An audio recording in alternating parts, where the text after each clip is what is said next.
حضرت معاویہ رضی اللہ تعالیٰ عنہ کی وفات کے بعد کوفہ کے رہنے والوں نے حضرت حسین رضی اللہ تعالیٰ عنہ کو جھوٹے وعدے دے کر اپنے ہاں بلانا چاہا، اپنی سرکردگی کے لیے، اپنی لیڈرشپ کے لیے، خود کو اصلاحی تحریک میں ڈالنے کے لیے پتہ نہیں کیا سے کیا باتیں کر کے یہ حضرت حسین رضی اللہ عنہ نے کیوں؟ حضرت حسین نے یزید کی بیعت کا انکار کیا تھا اور حق پہ کیا تھا۔ اس کی وجہ حضرت حسین کا موقف یہ ہے کہ صحابہ پر غیر صحابی حکمران کیسے بن سکتا ہے۔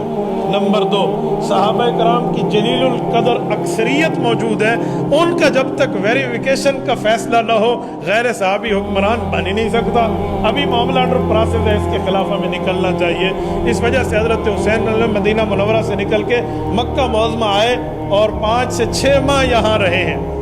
حضرت حسین رضی اللہ تعالیٰ عنہ جب مدینہ منورہ سے نکل رہے تھے تو صرف حضرت حسین اپنے گھر والوں کو لے کر نہیں نکلے،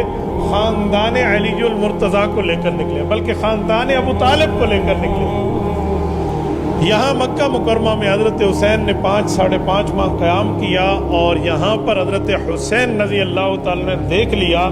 کہ یزید کی حکومت کے کارندے مکہ مکرمہ پر حملہ آور ہوتے ہیں میری وجہ سے، تو صحابہ کرام کی اولاد کے ساتھ مشورہ کر کے حضرت حسین نے فیصلہ کیا کہ میں یہاں سے جاتا ہوں۔ تو انہوں نے کہا آپ نہ جائیں، یہ تو پرامن جگہ ہے،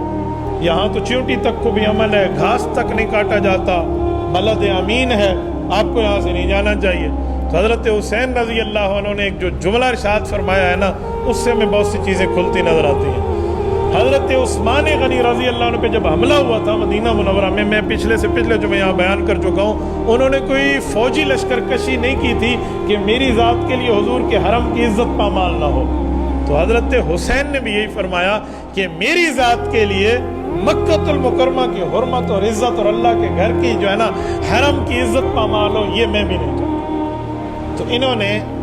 عراق جانے کا ارادہ فرمایا، تو صحابہ کرام رضی اللہ عنہ مجمعین کی اولادیں جو تھی، جو حضرت حسن کے حضرت حسین کے ہم عمر ہیں، حضرت عبداللہ بن عمر ہیں، عبداللہ بن عباس ہیں، حضرت عبداللہ بن زبیر ہیں رضی اللہ عنہم، ان کا مشورہ کہ آپ ایسے نہ جائیں، یہ لوگ دھوکے باز ہیں، آپ اپنے سے پہلے کوئی نمائندہ بھیج کے دیکھیں۔ ان صحابہ کرام کو یقین تھا کہ واقعی دھوکے باز ہیں، یہ خواہ سے جھانسا دے کر کوئی نقصان نہ کر دیں، خانوادہ پیغمبر کا، اولاد علی اور آل نبی کا نقصان نہ ہو جائے۔ تو حضرت حسین نے ان کی بات تسلیم کی، اپنے چچا زاد بھائی حضرت مسلم بن عقیل کو کربلا بھیجا، یعنی کوفہ بھیجا۔ تو انہوں نے وہاں حالات پرامن دیکھے، ہزاروں بندوں نے ان کے ہاتھ میں ہاتھ دے کر وعدہ کیا اور بیعت کی، اور ان نے جواب میں خط لکھ دیا کہ معاملہ بالکل ٹھیک ہے۔ تو جو صحابہ مشورہ دے رہے تھے آپ نہ جائیں، اب ان کے پاس تو کوئی بات باقی نہ رہی نا، تو جو آپ نے کہا تھا وہ تو میں نے آپ کی بات پوری کر لی، اب تو حالات پرامن ہیں۔ تو حضرت حسین ذوالحجہ کے پہلے عشر میں یہاں سے چلتے ہیں،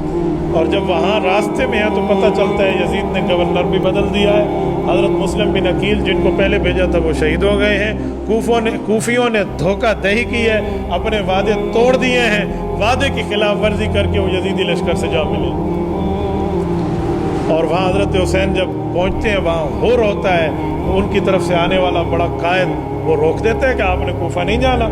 تو وہاں پر حضرت حسین رضی اللہ تعالیٰ عنہ کی ان سے گفتگو ہے، شرائط پیش ہے، ایک تفصیل ہے، نہیں مانا گیا، کچھ معاملہ نہیں ہوا۔ آخر یہ کربلا کی طرف سفر ہوتا ہے، یہ زبالہ سے 72 کلومیٹر یہ شام کے فاصلے پہ ہے۔ حضرت حسین رضی اللہ تعالیٰ عنہ کا یہاں جو پالیسی بنی ہے نا، غور کرنے سے خلاصہ یہی نکلتا ہے کہ حضرت حسین نے اپنا رخ اس طرف شام کی طرف کیا تھا کہ میں ڈائریکٹ جا کر یزید سے بات کروں کہ غیر صحابہ پر حکمران کیسے، اس سے معاملہ طے کروں، اور اس کے سامنے جا کر جو سیاسی اصلاحات حضرت حسین چاہ رہے تھے وہ کراؤں۔ لیکن ابن زیاد جیسا ظالم جو کوفہ کا گورنر تھا، اس یزید کی طرف سے انہوں نے کہا آپ میری بیعت کر لیں۔ یہ غیرت حسینی کہاں برداشت کر سکتی تھی، جو اس کے قائد کو ماننے کے تیار نہیں ہے وہ اس کے ایک ارکارے کو مان لے۔ حضرت حسین رضی اللہ تعالیٰ عنہ کے انکار پر یہاں جنگ ہوتی ہے، اور اس جنگ میں سامنے آنے والے وہی لوگ ہیں جو اکثر حضرت حسین رضی اللہ عنہ کو خط لکھنے والے ہاتھ ہیں، ان میں اکثر وہ لوگ ہیں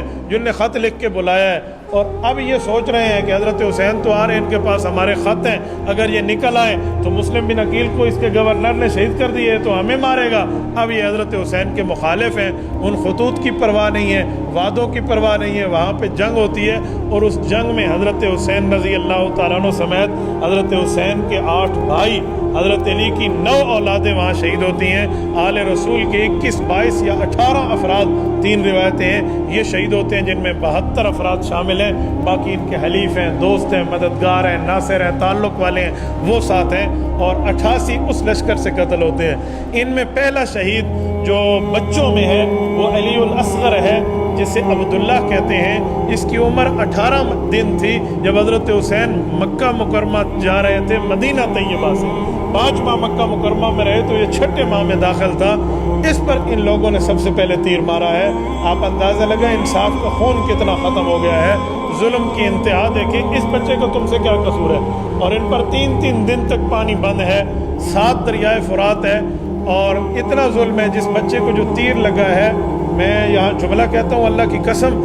دل دکھ جاتا ہے کہ اتنا اس کا اپنے جسم کا حجم نہیں ہے جتنا اس تیر کا حجم ہے۔ جس بچے کو نہ ہنسنے اور رونے کا پتہ ہے، اور حضرت حسین رضی اللہ عنہ کو صبر دیکھیں، حضرت حسین رضی اللہ عنہ کے بڑے بیٹے، بڑے بھائی سب سے پہلے، چھوٹے بھائی پہلے شہید ہوئے، حضرت حسین رضی اللہ عنہ 9 بھائی یہاں شہید ہوئے، تو 10 محرم الحرام کو کوفیوں کی غداری کی وجہ سے کام ہوا ہے۔ اس قتل کا ذمہ دار عبداللہ بن زیاد بھی ہے، کوفی بھی ہیں، لشکر پہ حملہ کرنے والے بھی ہیں، اور یزید بھی اس معاملے میں شامل ہے کہ اس نے 4 سال اس کے بعد حکومت پہ اپنے پاؤں جمائے رکھے ہیں۔ حضرت حسین کی کوئی قتل کی تحقیق نہیں ہوئی، کسی قاتل پر کوئی گرفتاری کی فرد جرم عائد نہیں ہوئی، کسی کو پکڑا نہیں گیا، کسی سے بدلہ نہیں لیا گیا، بس ایسے ہی معاملے کو ٹرخا دیا گیا ہے۔ اصحاب اقتدار جو ہوں، جن کے پاس طاقتیں ہوں، اور طاقت ہونے کے باوجود بھی کسی مظلوم، اور مظلوم بھی وہ جو اس کائنات کا ایک افضل البشر ہے، اہل بیت کا، ان جیسے کی شہادت کے معاملے پر ٹال مٹول، یہ بھی قتل کی ذمہ داری نہیں پر عائد کرتی۔ اس لیے ہم حسینی ہیں، حسینی رہیں گے، نہ ہم کل یزیدی تھے اور نہ ہم آج یزیدی، اور نہ قیامت تک یزید سے اپنے تعلق اور نسبت کو اب جوڑنا چاہتے ہیں۔